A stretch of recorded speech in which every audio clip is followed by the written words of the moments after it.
Alex Newhook has been traded to the Montreal Canadiens for 2 draft picks and defenseman Johnny Fairbrother. I couldn't possibly be more excited. I'm from St. John's, Alex Newhook is from my hometown, and I'm going to explain in this video why you guys should be excited too.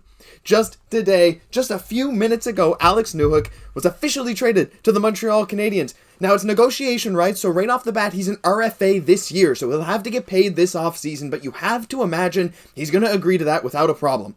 The Habs end up giving up the 31st and 37th overall picks in this year's draft, plus defenseman prospect Johnny Fairbrother. And Johnny Fairbrother has shown a bit of potential for Montreal, but he's had a lot of injuries, and we'll get into that a bit later. But Alex Newhook, phenomenal. Kent Hughes announced Tuesday the team has acquired rights to Alex Newhook for the 31st, 37th picks and Johnny Fairbrother. He scored 14 goals and had 16 assists in 82 games with the Avs in 22-23, had 1 assist in 7 playoff games.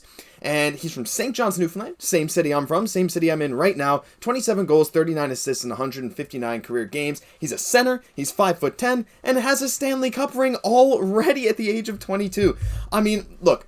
When Alex Newhook was drafted, he was very, very highly touted, right? He was projected to be one of Colorado's centers of the future, a guy that could, be your second-line center on a very, very good contending team and maybe work your way up to first. And with a bunch of injuries, he's actually had some time playing on the top line in Colorado.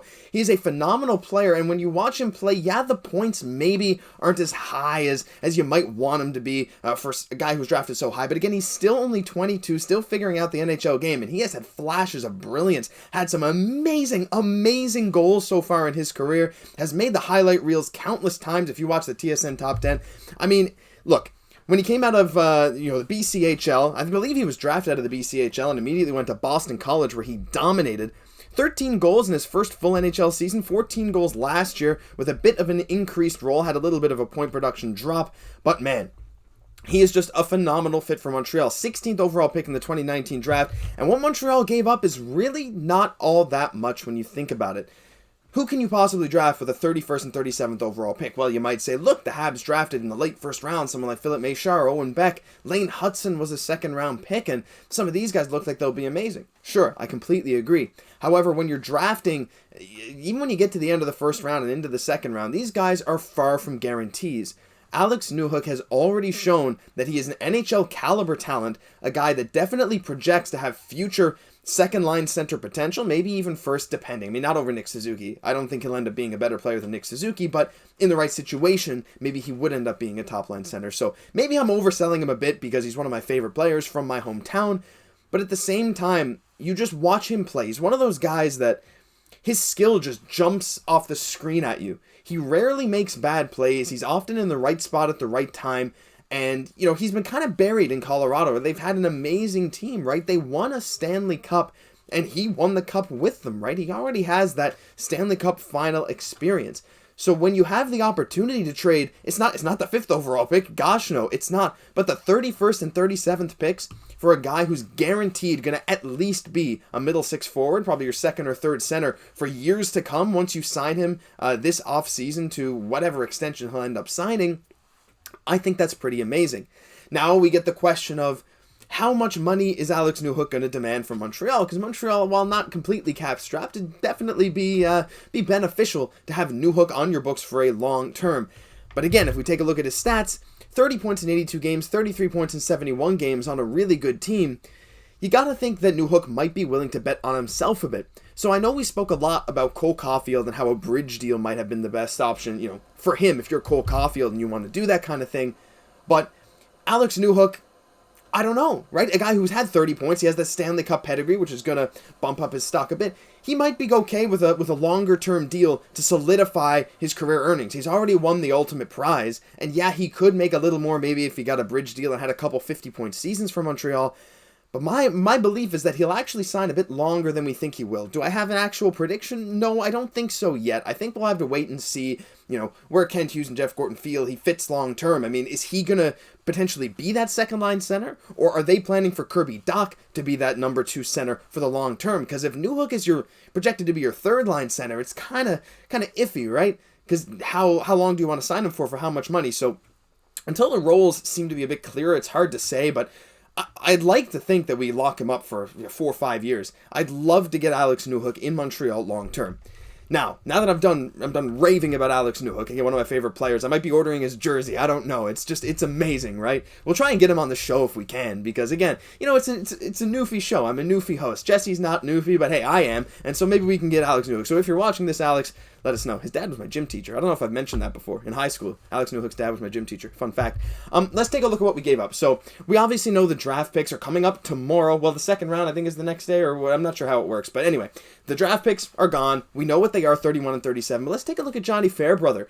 In the 2019 NHL draft, he was the 77th overall pick by Montreal. He's still only 22 years old, played a hefty amount of time in the AHL with the Laval Rocket last season, and he actually has looked pretty good. He's one of those unsung guys, because when you look in Montreal's defensive prospect list, you have guys like Logan Mailloux.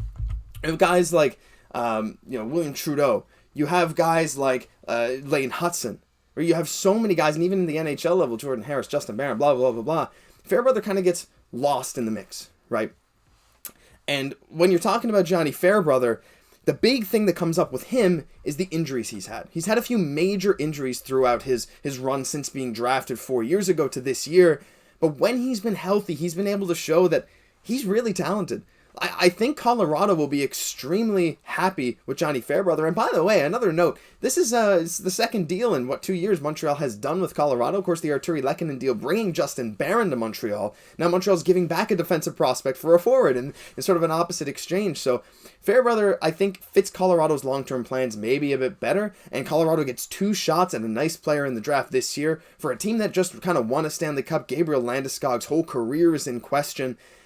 I think that's a good deal for them, right? They get a couple extra shots at some more prospects to hopefully bolster their system. They've already won the ultimate prize, so they can afford to give this up. So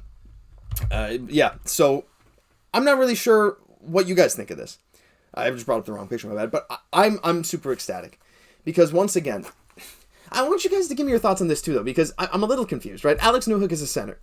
I think he can play wing, but the problem is, again, you have Nick Suzuki, you have Kirby Dach, and Alex Newhook, I think, is just straight up an amazing third-line center. And you know what? Maybe that's the plan all along, because Montreal is a team that, at least historically, has kind of run 4 deep lines, right? So maybe this does make a little more sense than I said at the start.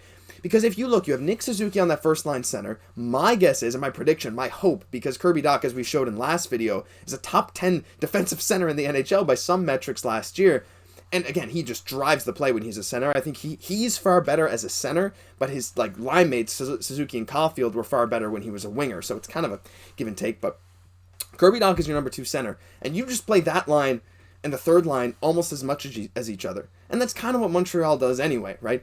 If you have Alex Newhook as your third line guy, and he's a guy who can still play a bit of the power play too, and he's capable at least a bit of playing penalty kill, he's just an overall stud. Right? I think Alex Newhook's potential is amazing, so if you can just slot him into that third-line center and he plays 15 minutes a game, I think that's perfect, and I think he'll get plenty of opportunities for development with the Montreal Canadiens, and I think they're not going to be shy of developing their young guys. I mean, we saw that this year with Juraj Slafkovsky, of course. They didn't put him in Laval. They're like, go, play. And someone like Alex Newhook, there's no shot of him ever going down to the AHL again, right? He's a 30-point producer, 15-goal scorer in the NHL. He has a Stanley Cup. And that, in a 22-year-old, you gotta think that's going to bring some type of leadership, some kind of experience that a lot of these Montreal Canadiens might not have, right? Especially the young forwards.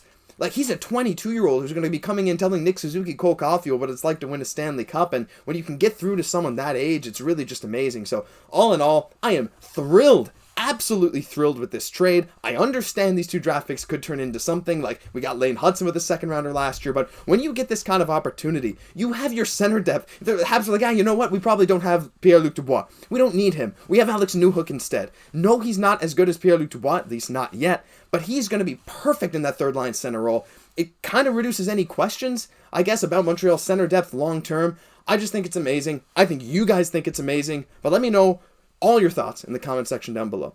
That'll do it for this, probably first of the day. We're probably going to have another video later, edition of Habs Digest. If you enjoyed, leave a like, comment, subscribe to the channel. We're past 6,000 subs now. The next goal is 10K. And we really hope you guys can help us get there. It's been a crazy journey. It's going to get even crazier. I've been your host, Josh Gosse. We'll catch you in the next one.